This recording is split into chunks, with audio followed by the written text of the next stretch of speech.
ডাকাত তারা ব্যাংকের অন্তত 10 কর্মকর্তা সহ কয়েকজন গ্রাহককে জিম্মি করে 15 লাখ টাকা দাবি করে। বিষয়টি বুঝতে পেরে স্থানীয় মসজিদ থেকে মাইকিং করে ডাকাতির খবর জানান এলাকাবাসী। পরে র্যাব, পুলিশ ও সেনাবাহিনী ঘটনাস্থলে যায়। স্থানীয়দের সহযোগিতায় আইনশৃঙ্খলা রক্ষা বাহিনী ব্যাংকটি ঘিরে রাখে। প্রায় 3 ঘন্টা পরে 3 ডাকাত আত্মসমর্পণ করলে তাদের গ্রেপ্তার করা হয়। উদ্ধার করা হয় জিম্মিদের।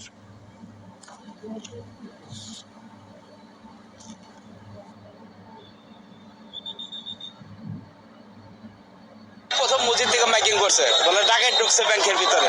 একজন আইসা অনেক কান্নাকাটি করতেছে, উনার আম্মাও আছে যে আমাদের পরিচিত ভিতরে। ডাকাতরা পুলিশ নিয়ে চলে গেছে।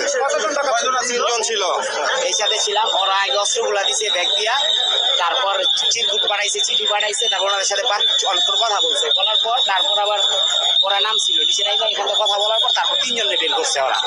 15 লক্ষ টাকা দাবি করছে, 15 লাখ টাকা দিতে হবে।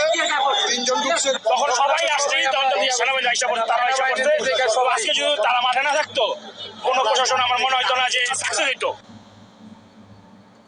রূপালী ব্যাংকে ডাকাতির সবশেষ খবর জানাতে সেখান থেকে সহকর্মী মহিম মিজান সরাসরি যুক্ত হচ্ছেন।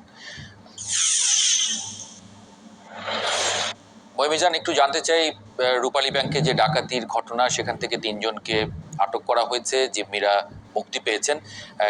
কি তথ্য আছে এরপরে, আসলে বিস্তারিত একটু জানাবেন আমাদের। মাহবুব, আপনি অবাক হয়ে যাবেন যে 3 জনকে গ্রেপ্তার করা হয়েছে, এরই মধ্যে কিন্তু পুলিশ তাদের যে ইন্টারোগেশন, মানে তাদের জিজ্ঞাসাবাদ শুরু করেছে। আমি এই মুহূর্তে রয়েছি কেরানীগঞ্জ মডেল থানায় এবং আসামিদেরকে এখানে ধরে নিয়ে আসা হচ্ছে। আসামিদের যদি বয়স জানেন, একজনের বয়স, একজনের নাম হচ্ছে নীরব, তার 22 বছর বয়স, একজনের নাম আরাফাত, তার 16 বছর বয়স, আরেকজনের নাম সিফাত, তার 16 বছর বয়স।